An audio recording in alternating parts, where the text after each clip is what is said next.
안녕하세요. 오늘도 즐거운 세법 시간이세요. 아까 또 하나 올렸는데 또 올리도록 하겠습니다. 66번부터 볼게요. 법인세법 다음은 제조업을 주업으로 하는 내국법이 주의 중소기업 아닌 제24기 사업년도 2024년 1월부터 2024년 12월 30일 세무조정을 위한 자료이다. 제24기에 필요한 세무조정을 적정하게 했을 경우 이 같은 세무조정이 제24기 각 사업년 소득금액에 미친 순영향을 오른 것은 단 법인세법에 정하는 입금과 송금 요건을 모두 충족하고 송금에 대한 법정 한도 금액은 초과하지 않으며 주어진 자료 위에는 고려하지 않음. 네, 이거는 보시면 세무조정을 위한 자료인데 각 사업년도 소득금액을 구하라고 했죠. 각 사업 소득금액이 뭐예요?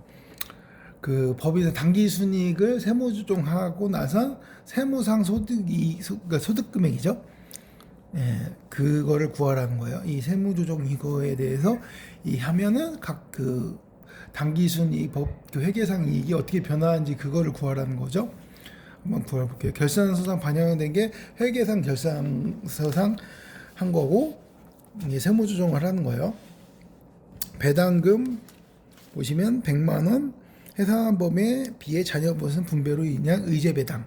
쉽게 말하면 해산을 법인이 하면은 그 청산 소득에 대해서 분배를 해야 되잖아요. 예, 보시면 비고의 비해산 등기일과 자녀재산 가액 확정일이 있는데 이 중에서 이 기준일을 정해가지고 그 날이 그 회계년 2024년도인지 2020년 소득 그 세법상 어느 년도에 소득이 기숙된지를 구하라는 거예요. 회계상은 1번 보면은 배당금 수익 100만 원 청산소득이죠. 이거는 그러니까 배당금 수익이죠. 얘한테는 배당 수익인데 이 비를 받은 청산에 대해서 받는 배당 수익인데 여기 보시면 해산 등기랑 자녀 계산 확정일 중 어느 걸로 기준으로 하라는 건데 그 결산서상 그 쉽게 말해서 결산서 북에서는 보시면은 이거를 그 수익으로 넣는데 그 세무상 텍스상은 보시면 언제냐면 해산 등기일은 법인은 어떤 걸 할 때 뭐 사무실 뭐 법 소재지 이전 뭐 다 공시를 하게 돼 있어요. 공시는 어떻게 하죠? 등기로 하잖아요.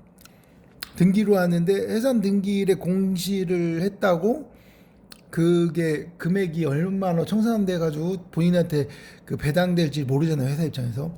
그렇기 때문에 2025년 1월 30일 재산계산 확정일을 기준한 그 날이 귀속 사업년도의 세법상 귀속되는 소득으로 봐요. 그러면 회계상은 2024년으로 잡았는데 텍스상 2025년이죠. 그럼 어떻게 세무조정을 해줘야죠? 100만 원 보면 입금에 대해서 입금 불산입을 해줘야죠. 입금을 안 하면 빼기겠죠. 당기수 중에서. 그리고 2번으로 갈게요. 선급 비용.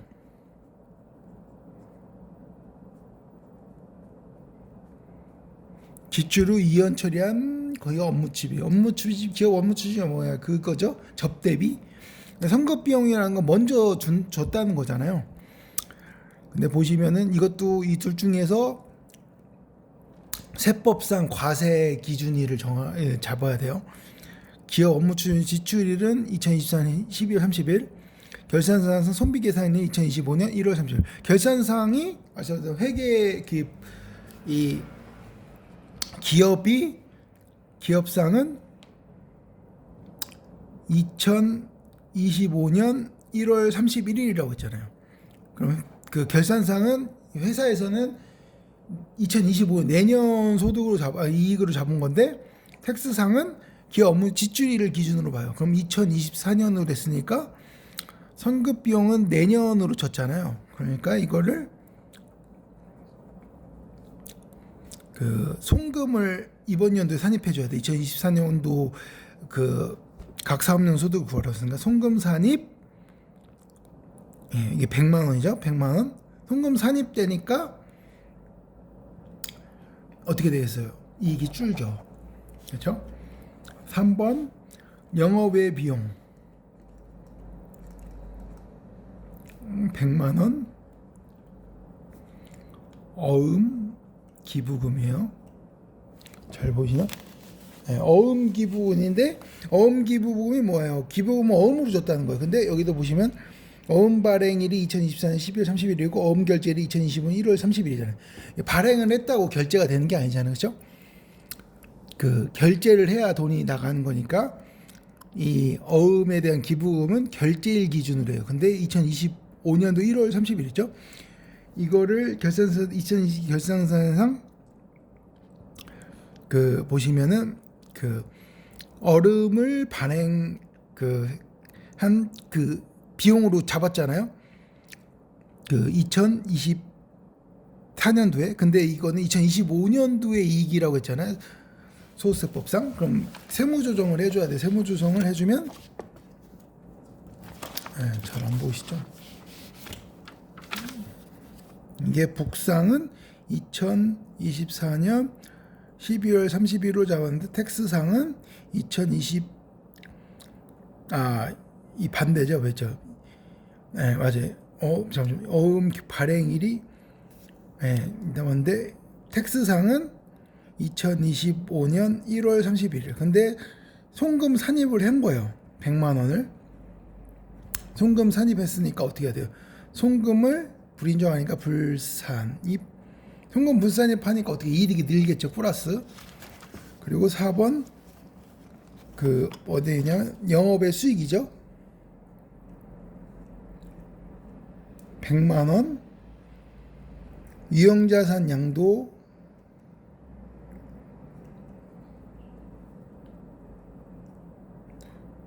이익이에요. 이게 보시면은 매수자의 사용수익이 2024년 12월 30일이고 대금청사 2025년 1월 30일이잖아요.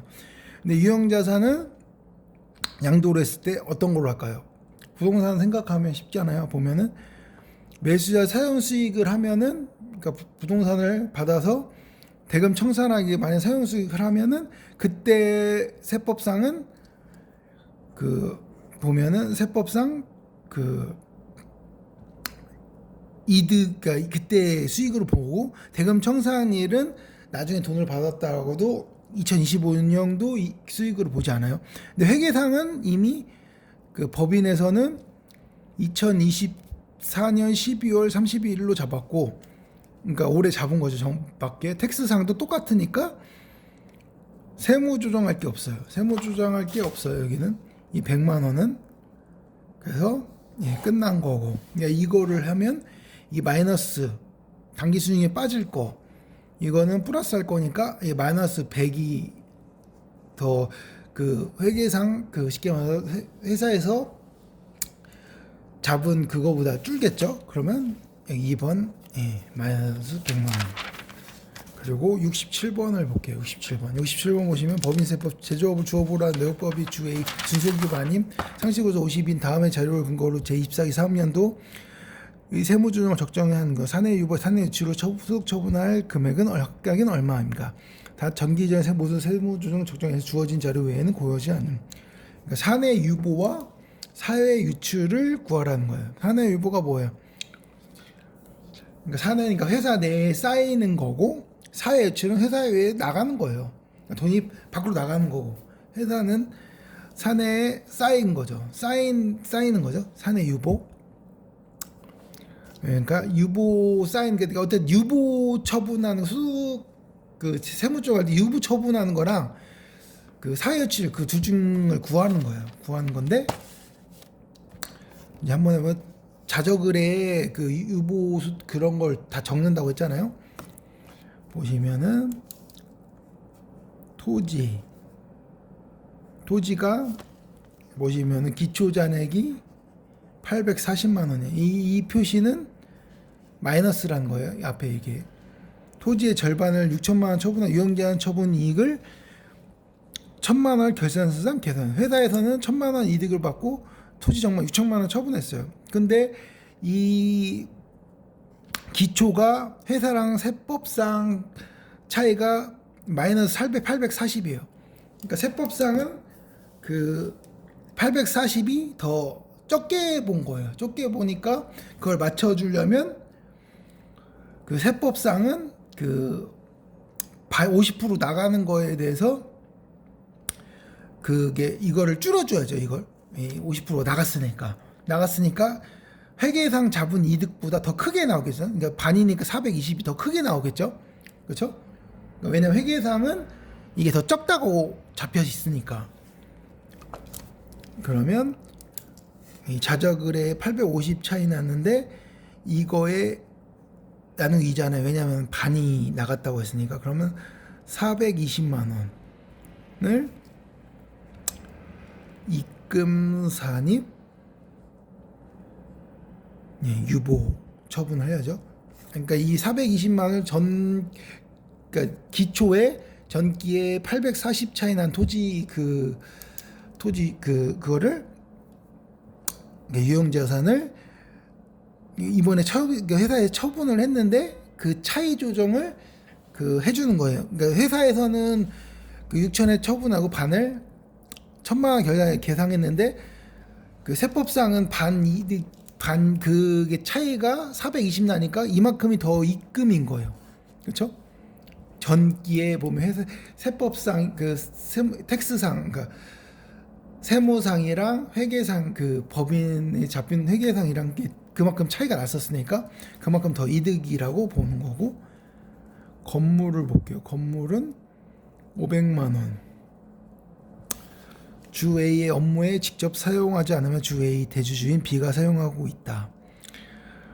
A는 당해 건물 외부 도장 비용 200만 원 현금 지출하고 이를 수선비선 결산서에 반영했다. 그러니까 업무에 직접 사용하지 않으니까 경비 처리가 안 되는 데고, 또 대주주가 쓰잖아요. 대주주도 이게 사용할 권한이 없는 거죠. 근데 B가 사용권가 있다. A는 당해 건물 외부 도장 비용을 200만 원 현금 지출하고 이를 수선비로 결산해 했는데, 이거는 쉽게 말하면 자적을상 건물 유형자산에 잡힌 건데, 여기 기초잔액이라는 것은 세법상 자적을에 잡힌 금액이라는 거예요. 근데 200만 원을 지출했다는 거예요. 송금으로. 근데 이거는 송금으로 업무상 쓴 게 아니니까 송금으로 인정 안 되는데, 송금 어떤 거예요? 송금 불산입 한 다음에 이 대주주죠. 주주니까 뭘로 쳐요? 배당. 권한이 없는데 그 사람 이득 봤으니까. 그리고 기계장치 볼게요. 기계장치 보면 제24기 초에 장비 할부 조건을 취득하였고 취득대금 300만 원을 3년에 걸쳐 매년 말 균등상환하였다. 취득된 현재 가치는 250만 원이고 반영하여 다음과 같이 회계 처리했다. 차 기계장치 250이 들어오고 현재 가치 차금 50만 원. 대가 이게 쉽게 말해 대출이 부채잖아요. 장기 미지금 300만 원. 그러니까 들어온 게 기계장치 250이란 현재 자치 할인 차금 그만큼 줄였다는 거예요. 차금이 그만큼 쉽게 말해서 이게 대출 장기 대출을 받았는데 그만큼에 대해서 쉽게 말해 미래 돈이랑 현재 돈이랑 이 가치 차이가 틀리잖아요. 그런 거를 대출 금에 대해서 할부 조건 취득한 거에서 할인을 했다는 거예요.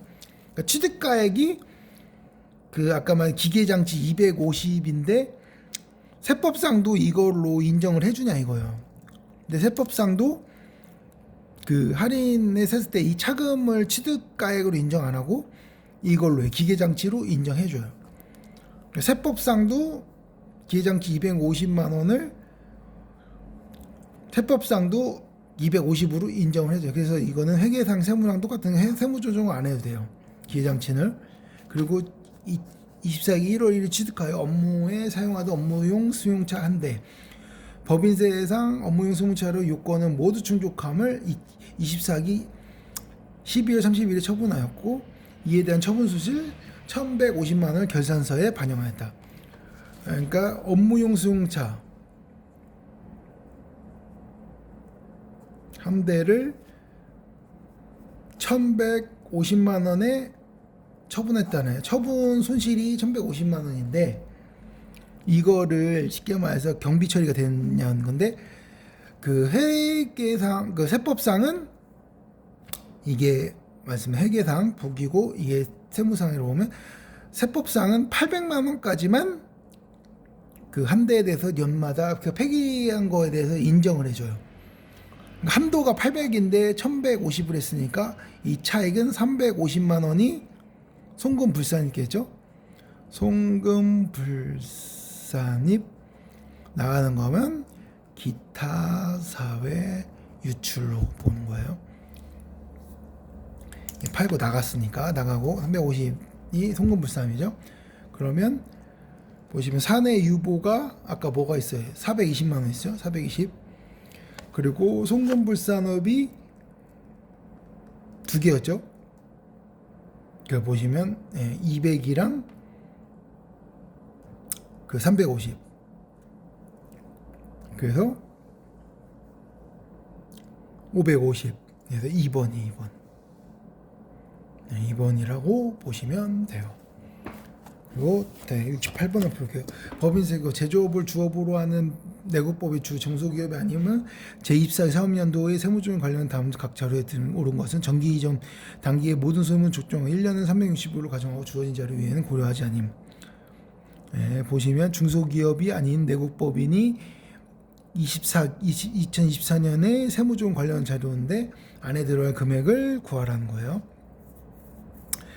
지급이자 24기 결산상 지급이자는 4천만 원이며 채권자 불분명 사채 이자는 2천만 원이 포함되어 있고요. 제24기 차입금 금액은 변동이 없었고 차입금의 이자율은 5%이다. 제24기 3월 15일에 주 A 대표이사 업무에 관계없이 되어가여 기말까지 해지 못한 가지급금은 기억원이고 지급이자에 대한 제24기 세무조정 결과 업무 무관 자산에 대한 지급이자로 송금불산입한 금액은 400만 원이다. 그래서 그 송금불산입 400만 업무 무관 자산 송금불산입 400만 원에 대한 그 가지급금, 그러니까 원 금액을 구하라는 거. 이거에 대한 사채 불분명 사채 이자 2천만 원 어떻게 친다. 사채 불분명 사채 이자는 대표자 상여로 처분하죠. 근데 여기는 지급이자 송금불산입 업무 무관 자산의 송금불산입을 했잖아요. 그러니까 이 400만 원에 대해서 쉽게 말해서 그 가지급 원 금액을 구하라는 건데,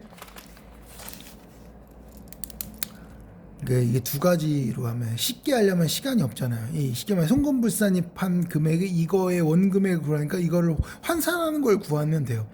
이 보시면은 이 5%고 5% 하기 전에 이게 3월 15일까지잖아요. 3월 15일. 3월 15일이니까 12월 중에서 9.5죠. 9.5. 왜냐면 3개월이 반이니까. 그러면 9.5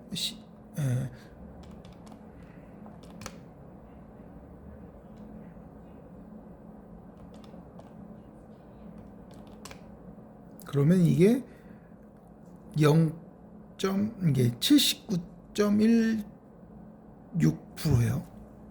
79.9%.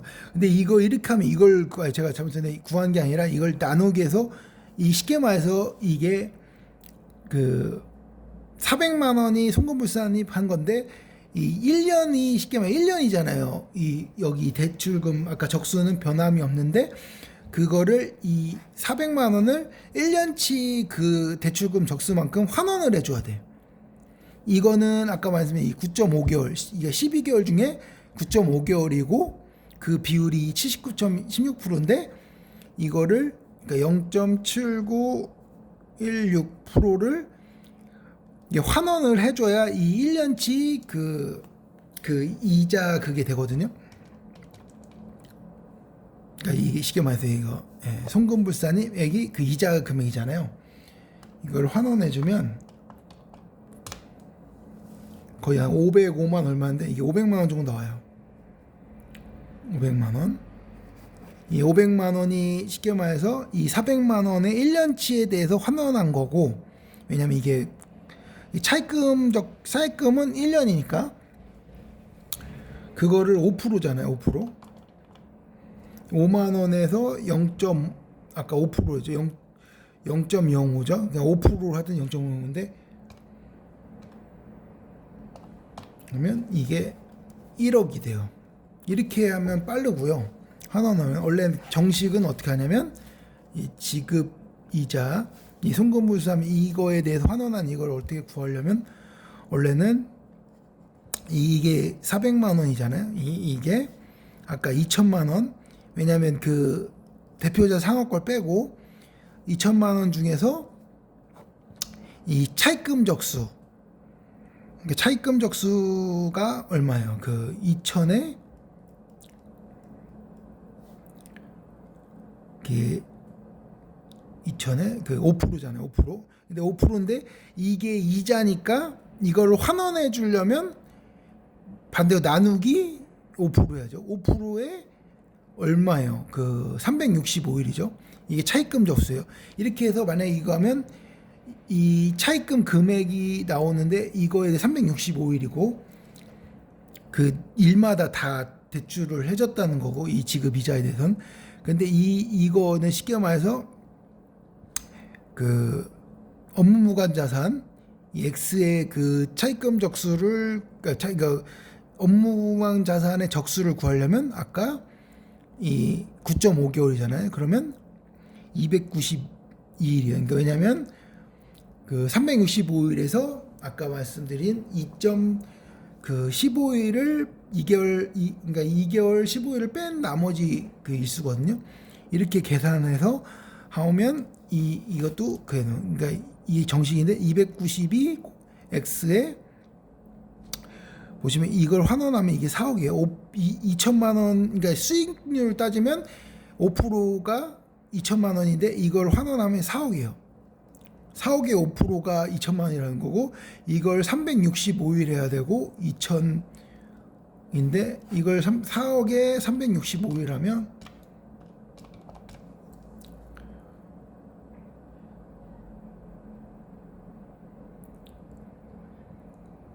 1,460억이 나와요. 그죠? 그러니까 이렇게 하는 게 오래 걸리니까 제가 하는 거예요. 이것도 또 빨리 하려면 이거 이렇게 곱하는 게 아니라 이렇게 하면 돼요. 이걸 이렇게 나눠주면 돼요. 6 나누기 2,000.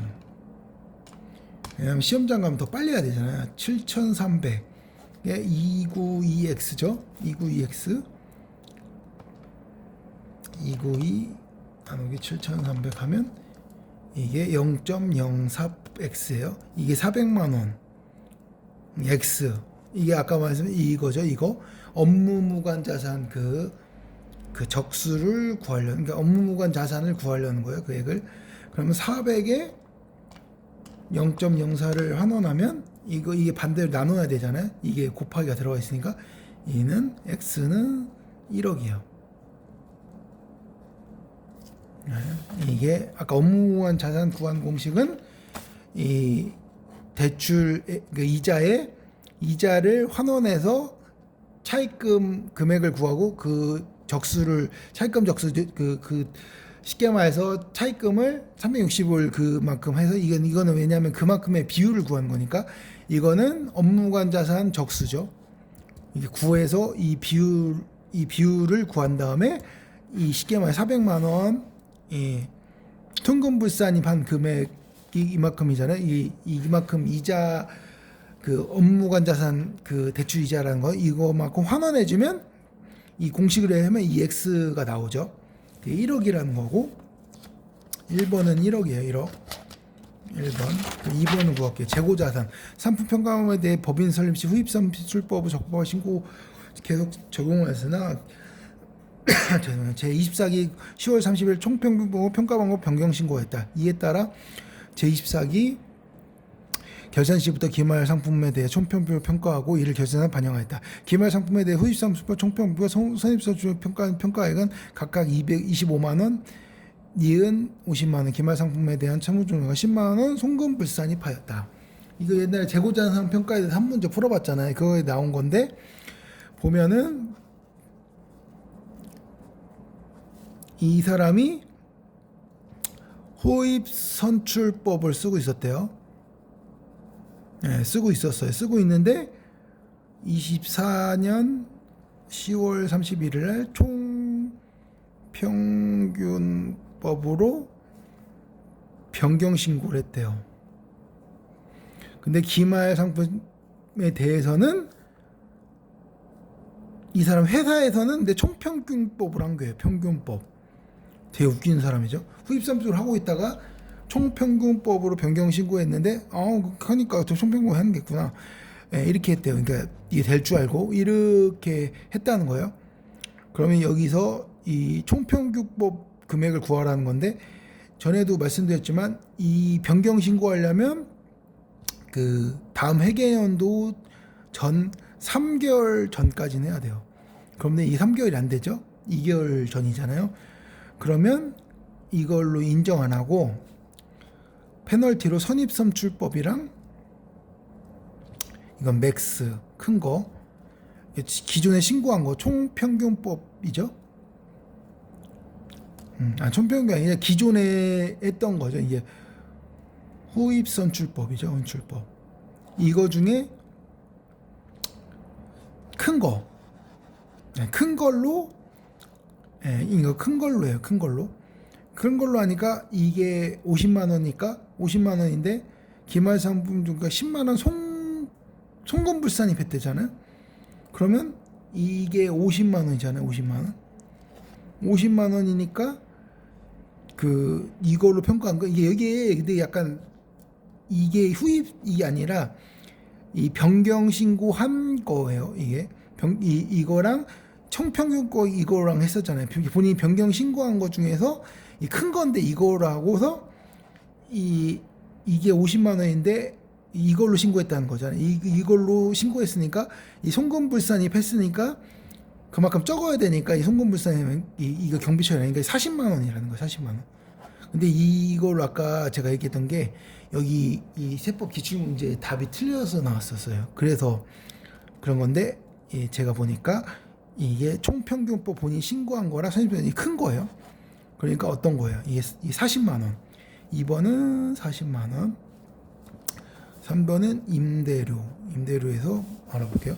임대료 보면은 제 24기 5월 1일 특수관제자인 수출자 임원에게 사택을 제공하고 있는 수령 임대 보증은 1억 2,320만 원이고 매월 얼마의 임대료를 수취하여 결산상 수익을 반영했다. 당해 사택 시가는 4억 8천이고 1년 만기 정기금 예액주는 5%이다. 시가에 해당한 당해 사택 직접 임대료는 확인되지 않았고 당해 사택 임대료 관련 입사기 세무조정과 232만 원의 입금 산입하였다.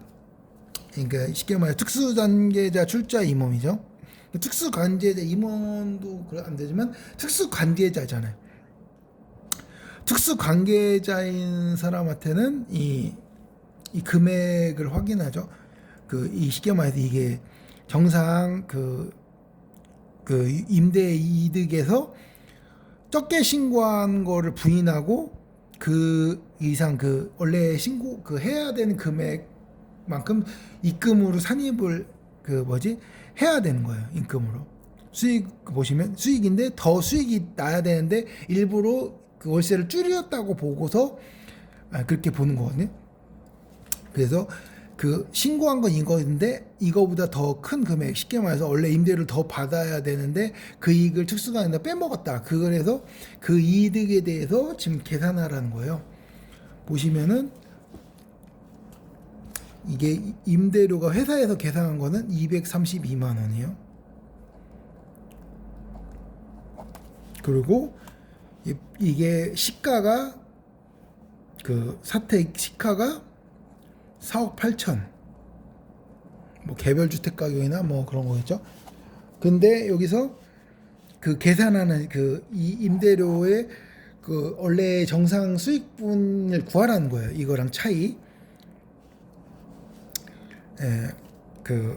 그러면 한번 계산. 여기서 아까 사택 시가에 개요는 공식이 50%를 하고서 여기서 아까 5%라고 했잖아요. 정기면 5%.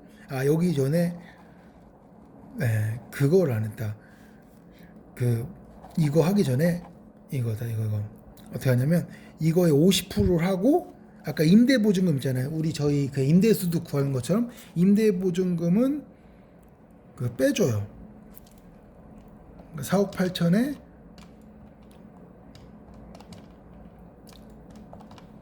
그러면 2억 4천이죠. 2억 4천에 1억 2,320만 원을 빼주면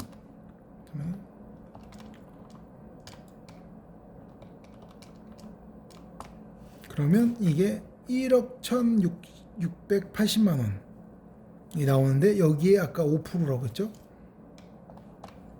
그러면 이게 584만 원. 이게 정상으로 원래 받아야 되는 임대료예요. 이게 그 이득인데 아까 232만 원 받았잖아요. 그래서 입금 산입했으니까 세무조정가 입금 산입했다는 거. 입금 산입했다니까 이거를 빼면은 이게 그 세법상 이거를 입금 산입해서 이 회사가 받은 금액이 나오겠죠? 장부상 840에서 빼기 232만 원 빼면 회사에서 계산한 임대료는 352만 원이에요.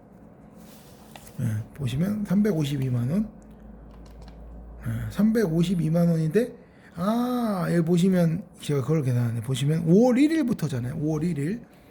그러니까 아까 여기 5%에 5월 1일이니까 12분의 8을 해야 될 거고 그러면은 588 나누기 12 그럼 0.006인데 584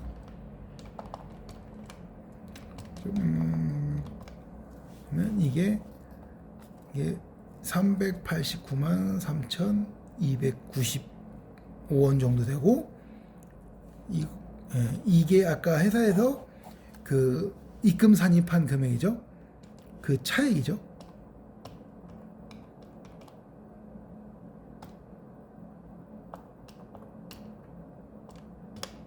그럼 157만 3,295원. 157만 3,000 이거고 이게 임대료 쉽게 말해서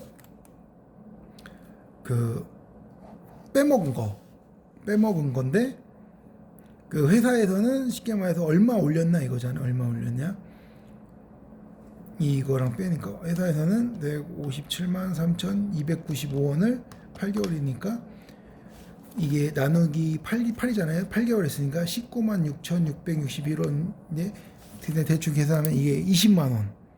여기서 보시면 20만 원이고 아까 2번은 40만 원이죠. 그리고 여기는 1억이죠. 그러니까 1번. 틀린 거. 그리고 69호 법인세법 다음 자료에 의하여 보험업을 용이하는 내국법인 중 A 중소기업이 아님을 사업에 직접 사용하고 있는 법물에 대한 제24기의 세무조정 결과 입금산입, 송금불산입 합계와 송금산입, 입금불산 합계는 얼마인가? 이것도 세무조정에 관한 거죠. 단 전기 이전에 모든 세무조정을 적정하였고 한국 최대 국제 기준을 적용하지 않았으면 주어진 자료 위에는 고려하지 않임. 그러니까 송금산입하고 입금산입, 그러니까 플러스랑 마이너스 구하라는 거예요. 세무조정하는 거. 그러면 1번부터 해볼게요. 1년 24기 건물 취득가액 3억 5천 단기말 감가상 누계액은 단기보험법에 따라 평가하고 다음같이 단기손익을 처리했다. 1번 보험업법 평가손익 이게 아까 보면 유형평가손익 2천만 원이라고 했죠. 2천만 원. 근데 보험업법 원래는 제가 말씀드린 임의적으로 평가 손실을 해주지 않는데 아까 말씀한 재고자산 평가 손실 같은 경우 해준다고 했었고 평가 감소 이거 같은 경우는 보험의 평가는 평가증만 해줘요. 근데 이거는 평가 이익으로 계산했잖아요. 건물이 늘었다고 이익으로 이런 거 같은 경우는 그 정상적으로 했으니까 세무조정을 안 해요. 세무조정을 안 하고 이 건설 중인 건물 B의 그 일부가 완성되어 업무에 이용하고 있으나 이에 대한 감가상각비를 결산서에 반영하지 않았다. 단기 완성분에 대한 감사상 범위액은 600만 원이다. 건설 중인 비에 일부 완성돼 업무에 이용하고 있는 업무용 건물이라고 하죠. 이에 감가상 결산서에 반영하지 않았다. 당해 완성 부분에 대한 감사의 범위는 600이다. 10은 건물의 감가상각비를 계상하지 않았대요. 그러니까 전에 말씀드린 영업용 수용차 같은 거는 강제로 감가를 하기 시작하면 강제로 한다고 했는데, 원래는 감가상각과는 회사에서 결산조정상이라고 해요. 회사에서 감가상각을 계상해야 그 감가상각이 되는 거예요. 근데 회사에서는 감가상각 범위에 감가상각 결산을 안 했잖아요. 안 하면은 세무상도 그거를 하지 않아요. 하지 않으니까 이것도 할 필요가 없는 거. 3번 보면은 전기에 취득한 건물 시 취득가액 3천만 원, 전기말 감가상각 누계액 700, 전기말 상각 부인의 400만 원, 결산사항 단기 감가상각비 계상액은 300만 원, 감가상각범 신고하지 않고 내용에서는 10년이다. 취득한 건물 취득가액이 3천만 원이고 전기말 감가상각 700이고 상각 부인 400인데 결산서상 단기 감가상각 300m, 그러니까 10년 내용연수니까 건물이니까 정액법이죠. 감가상각법은 건물 같은 게 신고 안 하면 정액법이에요. 정액법이니까 300만 원씩 맞죠. 계산이 세법상이랑 그 건물 감가상각이 세법상이랑 회계상이랑 맞죠. 똑같죠. 그러면 이것도 안 해도 되는 거고, 세무조정. 그리고 건물 D 취득가액 5만 원, 전기 감가상각 누계액 5천만 원에 대하여 자본적 지출로 2천만 원을 지출하고 이를 손익계산상 수선비로 회계 처리하였다. 당해 건물에 대해서 제24기 결산서상 계상한 감가상각비는 없으며 감가상각 신고하지 않은 내용이었고 내용 연수는 10년이다. 쉽게 말해서 건물 시가가 5억인데 감가상각 누계액이 5천이잖아요. 그럼 4억 5천이라는 거예요. 회계상 잡은 게. 근데 4억 5천이 지금 이번 연도에 기초에 이 유형자산 가격인데 자본적 지출로 2천만 원을 지출했대. 자본적 지출 2천만 원 지출은 어떤 게 생각나요? 그 즉시상각 의제라고 해서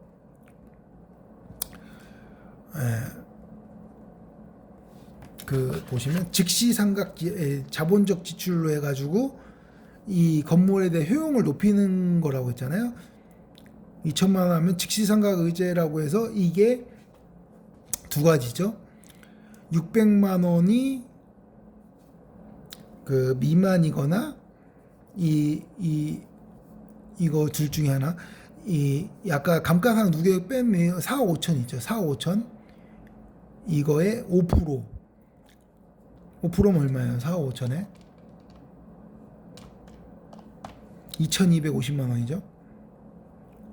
이 두 가지 중에 하나면은 그냥 그 비용으로 쳐줘요. 자본적 지출을 비용으로 계상해도 그냥 당연히 그냥 비용으로 쳐줘요. 그러니까 쉽게 감가상각 한도 안에 있으면 비용 처리가 덜 되는데, 회사에서 감가비에 더 계상을 했으면. 근데 왜냐하면 그 감가상각 이게 아니면 뭐라고 했어요?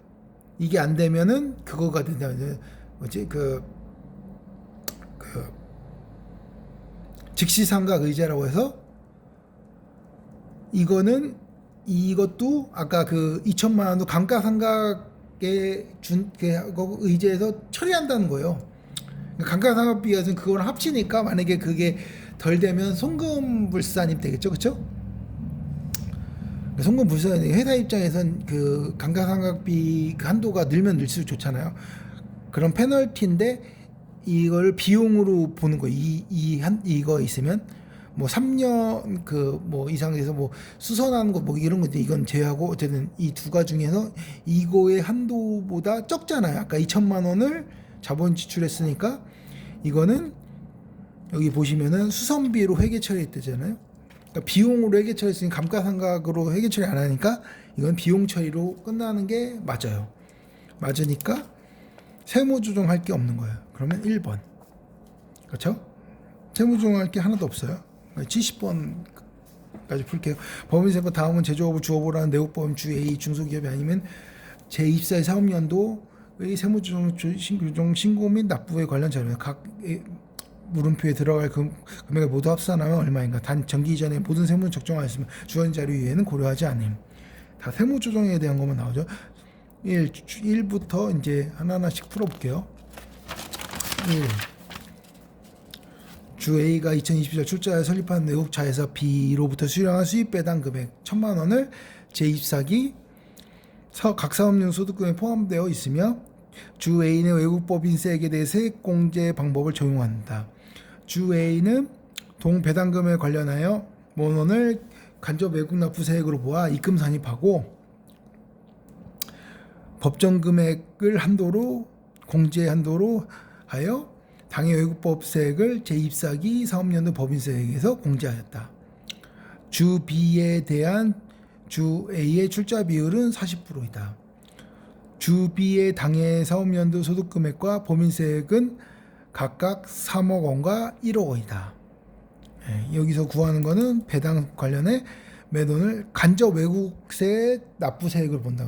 이것도 그로스업처럼 이중과세를 방지하기 위해서 만든 거죠. 외국의 자회사로 받은 수익 배당 금액에 대해서 세액 공제 방법을 적용한다. 그래서 외국에서 받은 배당금들은 저번에 말씀드린 그로스업 대상이 아니라고 했잖아요. 왜냐면 여기서 보시면 외국에서 세액 공제 이렇게 해주니까 두 가지가 있어요. 이게 세액 공제라든지 아니면 경비 처리라든지 두 가지 중에 할 수 있는데 여기는 세액 공제 방식으로 한다고 했어요.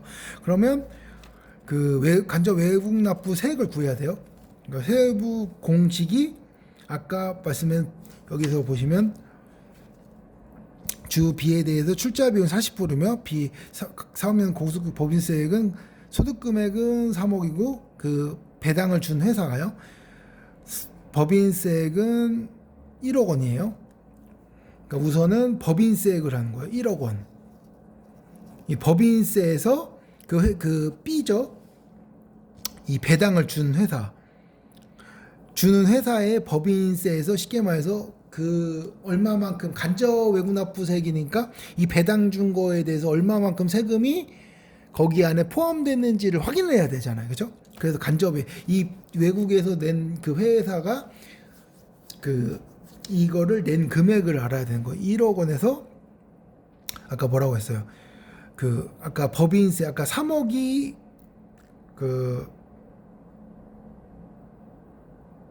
아까 3억이 아까 그 수익 금액이었는데 이 배당을 빼야죠. 빼고 여기서 구해야 되니까 이거서 빼고 아까 이 1,000만 원을 배당 받았다고 하잖아요. 1,000만 원. 이 배당 금액 이 비율에서 이 법인세에서 이 1,000만 원의 비율을 아는 거예요. 이 실제 소득에서. 그럼 1,000만 원에서 나누기 2억 원 하면 이게 5%예요. 이게 5% 비율. 그럼 1억에서 5%니까 이게 500만 원. 그러니까 이 쉽게 말해 소득금액, 그 법인세를 제외한 이 소득금액 있죠. 소득금액에서 이 법인세 낸 거에 대해서 이 배당 소득을 이 비율 있죠. 이 비율에 이 법인세의 이 비율을 알려고 하는 거예요. 이 소득금에서 법인세를 제외한. 그러면 이게 500만 원이라는 거고 이게 간접 외국 납부 세액이에요. 그리고 2번을 보면은 제24기 각 사업용 소득에 대해 주 A의 개인주주 가백의 자금을 대여하고 수취한 이자 수익 2천만 원과 유가증가 시장 주권상장법에도 직접 받은 현금 배당 1,000만 원이 포함되어 있으며 이를 국내에서 지급받은 법인세 원천지수액이 발생하였다. 여기 보시면 각사소는 주 A로 개인주주 갑으로도 자금을 대여하고 수취한 이자. 근데 여기 보시면 여기는 중소기업이 아니면서 제조업을 주업으로 했잖아요. 제조업을 주업으로 하니까 금융업이 아니죠. 금융업 쉽게 말해서 이자 그 은행도 아니고 그런 금융을 하지 않는 사람이 하면은 원천지수세율이 25%예요. 근데 법인의 25%죠. 그러니까 보시면 2천만 원을 회사에서 돈을 빌려줘서 이 제조업이 개인한테 이자를 받았어요. 이자. 근데 이게 비영업 이자죠. 그러면 원천지수세율이 25%. 원천지수세액을 구하라니까 25%는 얼마나 500만 원이죠. 그리고 또 여기 나오죠. 또 보시면 현금 배당금 1,000만 원이라고 그죠? 유가증권 주권 상장 시장으로 직접 받은 현금 배당. 근데 법인은 이자 소득이랑 그 주권 상장 법인, 그러니까 법인 왜냐하면 소득이 회계 예상하면 모든 게 플러스 마이너스가 모든 게 기장을 해야 되잖아요. 그러니까 법인에 타면은 그러니까 개인이 쉽게 말해서 이자를 법인한테 받아도 개인이 원천징수세를 내는 게 아니라 법인이 대신 내줘요. 그런 것처럼 법인은 모든 게 명확하단 말이에요. 명확하기 때문에 원천징수세를 안 내는데, 그러니까 이자 소득이랑 아까 배당 소득 중에서 그 신탁을 맡겨가지고 거기에 대해서 배당을 받는 그거에 대해서만 원천징수를 해요. 근데 여기는 보시면 주권시장법으로 직접 현금 배당금 1,000만 원이죠. 이런 경우는 그 배당 소득을 원천징수하지 않아요. 그러니까 법인은 그러니까 명확하니까 웬만하면 원천징수세율을 내지 않는다는 거. 그래서 여기는 500만 원, 여기도 500만 원. 3번 가산세 300만 원을 포함한 자진납부한 세액이 1,800만 원 산출되어 분납할 수 있는 최대 금액은, 그러니까 이 1,800 중에서 분납할 수 있는 금액, 세금 중에서. 근데 가산세는 이게 페널티잖아요. 그러니까 우선 1,800에서 가산세는 분납이 안 돼요. 300을 하고 그럼 1,500이잖아요. 1,500에서 오면 항상 분납할 때 보면, 저도 이번에 그 부동산 양도하면서 분납을 했어요. 분납하면은 원래 부동산 같은 경우는 양도한 말일로부터 2개월 안에 양도세를 내야 되는데, 분납을 신청하면 1,000만 원까지는 분납을 하고 2개월 안에 또 후에 또 나머지 금액을 내면 돼요. 그러니까 1,000만 원까지는 분납이 되고 그 나머지 금액을 내니까 이게 500만 원이죠, 그렇죠? 500만 원이니까 이거 세 개를 합한 걸 구하라는 거예요. 보시면 합산하면 이건 1,500. 네, 여기까지 하겠습니다. 감사합니다.